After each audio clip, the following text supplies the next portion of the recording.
Kadhalika katika mambo ambayo hayakubaliki katika harusi za Kiislamu ni kadhia ya dublatul khutuba.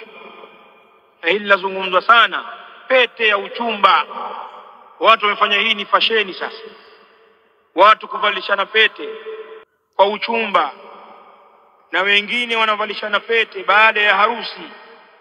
Mke akavishwa pete yake na mume akavishwa pete kuonyesha kwamba huyu kashaolewa na huyu kashaoa. Haya si mambo ya Kiislamu.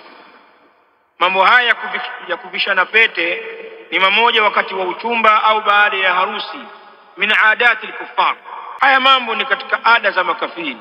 Bali inapokuwa pete ya dhahabu akavishwa mwanaume, ndio haramu wake ni mkubwa zaidi, kwa sababu adh-dhahabu yahrumu lubsuhu ala ar-rijal.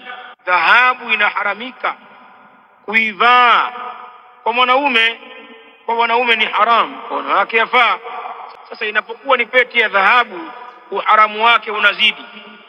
Lakini hata ikiwa ni pete ya chuma, ikivaliwa kwa munasaba wa uchumba au wa harusi, ni jambo limekatazwa. Na haya ni katika mambo ya kikafiri yaliyopenyezwa katika Uislamu, na amelieleza hilo kwa urefu Sheikh Al-Albani rahimahullahu ta'ala katika adabu zifafa. Ameeleza vizuri jambo hili na kusema kwamba jambo la kuvishana pete, qala fahadha ma'a ma fihi min taqlidi al-kuffar,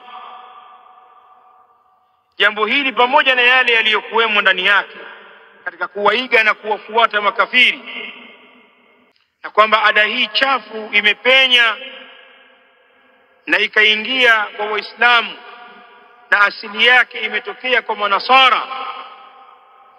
Jambo hili uharamu wake unakuwa mkubwa zaidi pale inapokuwa pete ni ya dhahabu, hasa anapoivaa mwanaume.